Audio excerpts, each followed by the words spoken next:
Pets Life with Gym Dog, Ireland's first pet resort by Des the Vet. Managed by vets, loved by pets. Daycare, vet care, premium pet food and grooming. Visit at petslife.ie. Yep, and a very good morning to you as well. 0833 97 97 97 is our number. Please get in touch if you'd like. Text or WhatsApp us a question regarding your vets. And of course, today we're going to be talking about, I suppose, the cost of vets bills, how to prevent maybe that rising as well as everything else. And prevention is better than cure. I think it's a good topic, Des, isn't it? It's a good topic because we like to keep our animals healthy for longer, for them to live longer, for them to have a better quality of life, and it's in everyone's best interests for vet bills to be lower and animals to be healthier. When we think about it, I mean, predominantly, you know, the dog. Let's concentrate on the dog because he is the main character within a household that everybody kind of looks as totally part of the family, where a cat is belonged to itself and does its own thing. So I think 60% of households in Ireland have a dog. That's some. Yeah, it is. Yeah. Now some of those would have a cat as well or whatever. Yeah. That I didn't realise was that high. It is that high. Yeah. Now I was listening to it and watching social media and watching some news over the last couple of weeks as it's the far side of Christmas, but a lot of dogs are being returned back to the pounds. They are, unfortunately, for a variety of reasons we talked about. On the one hand, you have the behavioural issues, and on the other hand, you have the cost factors. Dogs Trust and the various charities in the news a lot examining this issue because they're full. And they're struggling to find enough fosters and enough homes to rehome these dogs. So the message is now coming into the spring, families out there who are looking into getting a dog, do go to the pounds and charities first before you buy one. Yeah, and the other thing is I do notice is right across the UK and Ireland, I was looking at this, the days of kind of putting a dog and or animals down just because they can't home them are gone. They don't seem to do that anymore, do they? No, so all the charities now have a philosophy of trying to rehome first. They will only euthanize as a last resort. Okay. And this is great on an animal welfare level. The lives and personalities of dogs and cats and animals in general are being respected more, and it's a sign of a civilised society that we value animals as well as we value people. Societies that are less developed, that don't value animals, invariably the human rights and human quality of life and the value of human life is also impacted. Yeah, absolutely. Yeah. There's no chance in some of those countries as well regarding your animals. Okay, so let's talk about. Prevention is better than cure. We harp on about this, and we're not harping on about it. We're actually trying to get the message out there, aren't we? Yeah, so the whole thing is prevention is better than cure. And why is that the case? Well, as far back as 1500, John, a Dutch philosopher called Didier Erasmus. Love it. Now, way back in the old days... He was a South African guy, was he? he was the second row back when the Springboks in the old days, was he? Yeah, he could have been. He was Dutch anyway. Okay, so, looking in those days, way back in the Middle Ages, veterinary didn't exist for a start, right? And medicine was poorly understood and was in the realms of the religious and the philosophers who used to try and conjecture about disease, and they used to put disease down to the movement of the planets and all kinds of things. But Didier Erasmus figured out and wrote that prevention is better than cure. He came up with the phrase. And the reason why is because he wrote in some of his philosophical treatises that when a disease disrupts the body, right, it disrupts the organs of the body, right, was his take on it, and the body never recovers. Okay. Therefore, preventing disease in the first place is better. Okay, well, that makes logical sense It as well. still makes logical sense to this day, not to allow a disease to take hold in the first place. Okay, so when we're talking about our animals, we're talking about our dogs and our cats or whatever. Prevention is better than cure. So what are we preventing? Well, we're preventing lots of things. They're mammals the same as we are. Our dogs, our cats, our pets, most of our domestic pets are mammals. So they have very similar physiology and biochemistry to humans, and they suffer some of the same diseases, and they are prone to the same lifestyle-related and infection-related issues and diseases than we are.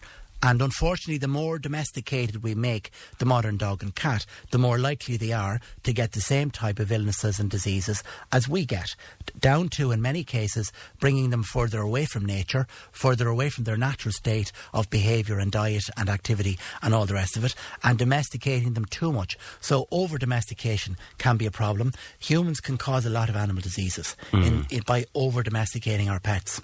We also contribute to animal disease by the way we manage them in terms of overcrowding and not doing the basics right in the first place. Okay. Question from Christina in there already. She says, regarding prevention is better than cure, which she believes in, she says she's got pet insurance, she does everything right, she gets checkups on her dogs, and she also gives them a healthy, dry diet. The other thing is that she does about once a week or once every 2 weeks is she gives her dogs pet food or food from the table. Is this okay to do? Some food from the table is okay. The very same rule applies as in human. I'm quite a fan of good nutrition myself. Cardiac complaints run in the family, so I'm always very worried about my own cholesterol and my own blood pressure and all the rest of it. And the reason why I say that, John, is because I follow a cardiologist guy who writes on a platform called Substack. And he makes the point day after day that cardiac disease and cancers are predominantly caused in humans by eating over-processed foods. So the big bugbear, the big enemy of modern health are our over-processed foods. So we have to be aware of the same issues in dogs and cats, in our pets. That means we should be feeding our pets a balanced, dog-specific diet that has been formulated with a bit of science behind it and a proper premium diet, which is complete. So, if you want to feed human food, you really have to stay away from the over-processed foods. So that means probably no bread, no biscuits, no sugars, no leftover pizzas, no leftover stuff that comes out, no leftover stuff that comes out of a box. But you know what? What's really good for dogs would be some carrots, some broccoli, some leftover potatoes, some brown rice.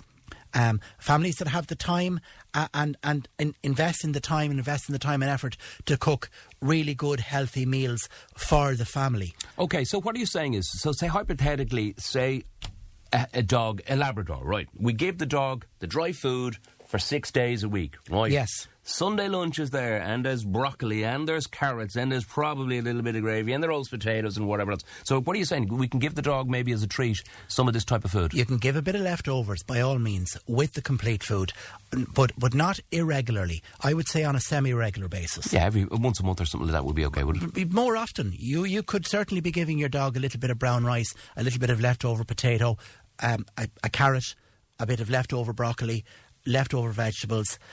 Will they eat any of that sort of? They actually will, and mix it through their own food. Okay, and right. By all means, you can give it on a regular enough basis, providing you're not overfeeding. That's it. Just keep it to the same proportions that you normally would. The interesting thing is, dogs are not carnivores. They're actually omnivores, the same as us. This is why they eat grass. They need fibre, they need vegetable, they need a good balance. What they don't need is they don't need the cereals and the grains and the processed foods. They don't need bread, and particularly they don't need sugars. Okay, cats are more picky though, are they? Cats are more picky. Cats are less likely to eat those sort of leftovers because cats are carnivores. Right, okay. So they are pure meat eaters. They don't need veg. They don't need a balance in the same way. Okay, and cats are more likely to scrounge everywhere else as well. They will, and they'll hunt. Yeah. So you can be guaranteed that your healthy, fit, active young cat is going to feed himself pretty well. Even if you're feeding him, he'll feed himself also. Okay, so back to prevention is better than cure. So we're preventing the stuff happening so you don't have big bills with your... You don't have big bills. Now, that involves a certain amount of investment of time and effort on your part. So it's look, the whole thing, prevention, wait for it, John. This is a good one now. Prevention is a four-legged concept in dogs. Yeah, here we go. Okay, so the four legs, right? The four legs are wellness, fitness, diet and training. Okay. By wellness, I mean a couple of vet visits a year, get the wormers, get the vaccines. Okay. That's wellness. Fitness, right? Dogs and cats need to be fit just the same as you and I, so they need to have plenty of exercise, and the exercise needs to be little and often. Okay, right? That makes sense. Interesting thing about exercise as well, an owl walk around the block on the lead, that doesn't do it. No, dogs no more than ourselves, right? You need to get the heart pumping. Yeah. They need a good run. Yeah. So if you're a type of person who goes off and does a bit of running, can you bring your dog with you? You see can. sometimes people do it. Just make sure it's not a chihuahua or something or whatever. Yeah. Now, as I say, look, particularly bigger dogs, they can suffer from hip dysplasia and elbow arthritis and that kind of stuff. So I wouldn't advocate bringing your dog regularly on a 10k run. But I would think runs up to about 5k are adequate. The sweet spot exercise-wise for dogs is 40 minutes to an hour. Okay. Now, I want to go back again to the word prevention is better than cure. Right, so prevention. But the cost of prevention compared to the cure? Yeah, okay. So the cost of prevention typically now practices throughout the country. The big trend in modern vet care, pet care, are the health plans. They're going to be around €30 a month. Okay. So realistically, I have to say to people, to keep your dog or your cat tip-top, it's going to be a €300 a year investment to do it right. Yeah, okay, well, that makes sense. That's now, fair enough. For that, there will be the regular checkups included. There will be the annual vaccinations against 8 different diseases, flea treatments every couple of months throughout the year, wormers for an indoor dog probably monthly. Okay. So that's under the health plan. A couple of vet visits as required. Nail clippings, people like to have that done. It's a non-essential, right? But nails can grow into the pads, can cause infection in the feet. Worth doing regularly, usually included in the health plans. Keeping the eyes clean, keeping the ears clean, having an old look at the teeth, make sure a dental isn't needed. Okay, are owners more cognizant these days? They are. Pet owners are more and more cognizant of the need to do the basics. Yeah. Yeah. Now, there is unfortunately a creeping modern trend whereby, although the intentions are great, sometimes the lack of knowledge, the knowledge isn't there. Okay, so you will have people inadvertently, new dog owners. One of the things we try and guard against, help people understand, is the difference between a dog and a human and the different needs of a dog. They're a family member, as I say, but they're not a human family member. Okay. What's the cost of a hysterectomy, by the way? Varies according to the size of a dog and probably the part of the country where you get it done. Right. Realistically, there are significant variations in vet prices around the country because Dublin clinics have very high rental costs and higher wages. Okay. So a hysterectomy in Dublin would probably be €300 plus. Down around County Kildare and further into the Midlands, probably nearer the 200 mark. Okay, fair enough. And what's just the question that came in, doesn't say who it's from, but it's cost of a hysterectomy. It doesn't say the dog. Actually, if you re-message back as in maybe the dog, because it's done by weight as well, isn't it? And, it's done by weight. Does it make much of a difference? Like it'll vary from 180 up to about 280, 260. 180 to 200 for a Jack Russell. Yeah, that's the point. 280 to 300 maybe for a large German Shepherd. How often would they be done? Oh, that's only once a lifetime job, John. Yeah, very good. Yeah. That's the old neutering procedure that's only done once.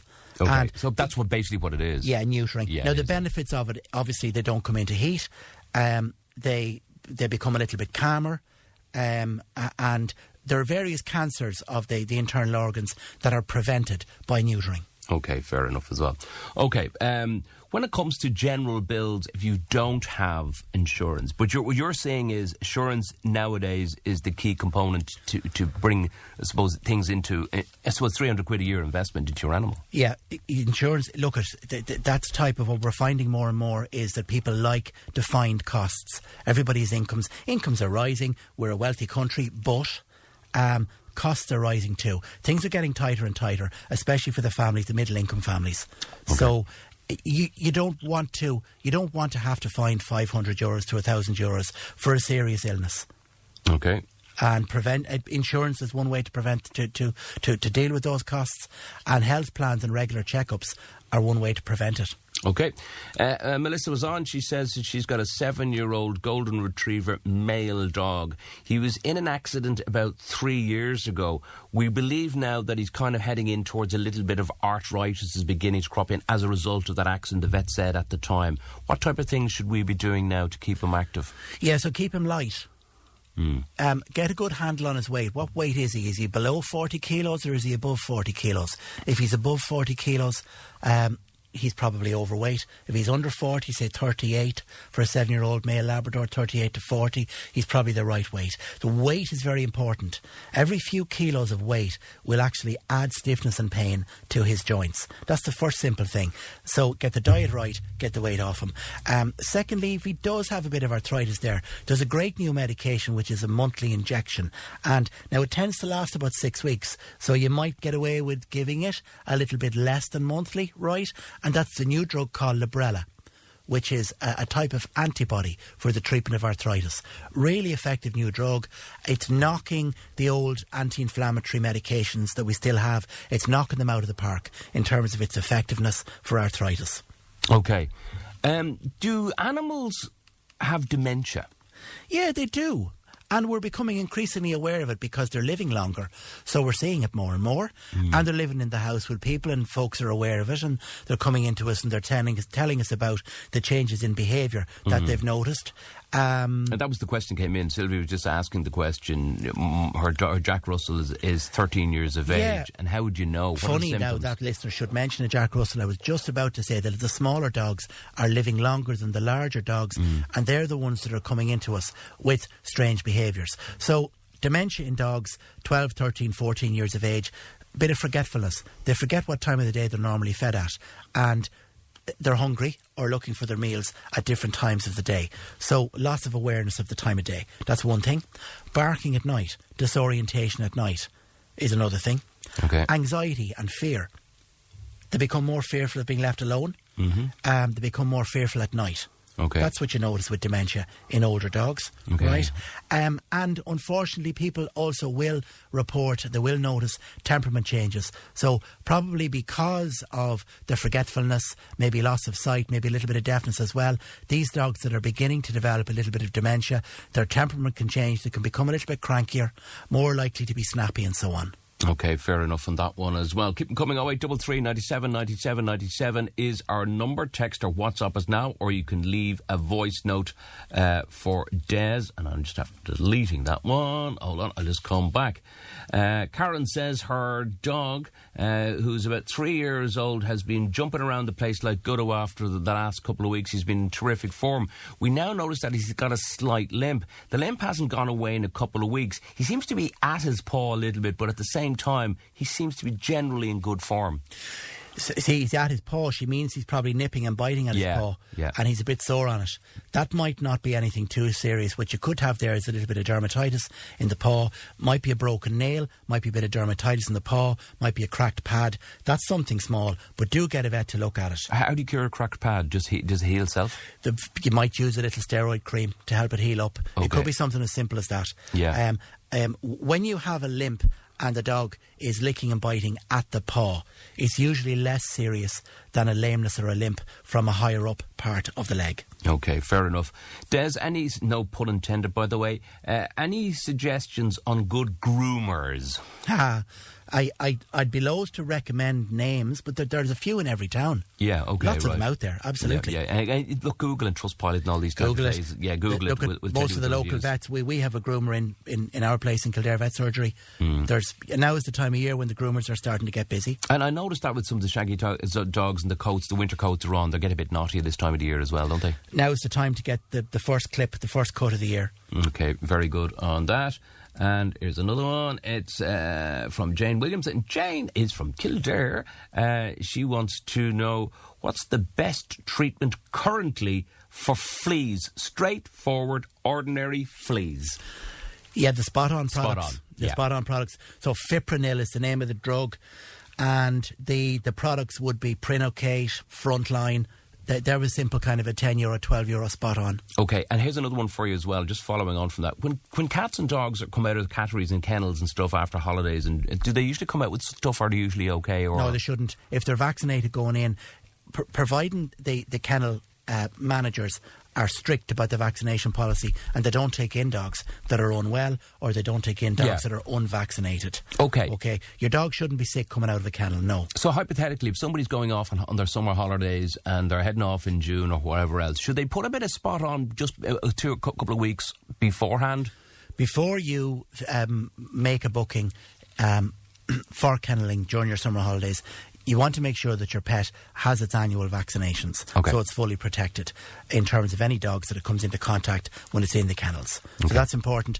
The other thing then is do keep up the regular deworm and deflea treatments. Okay, right. Let's just to recap on our prevention. Most important thing is maybe invest into a health policy for your animal. I presume prevention is 10 times better than cure, because if you prevent it, it saves in the long term. Does, yeah. Wellness, fitness, diet and training. They'll be the four factors. legs. Yeah. Okay, well done. Des, thanks for that as always. Thanks, John. We're back again next week, usual time, with more of the same with Des, and we're looking forward to that as well. Cheers.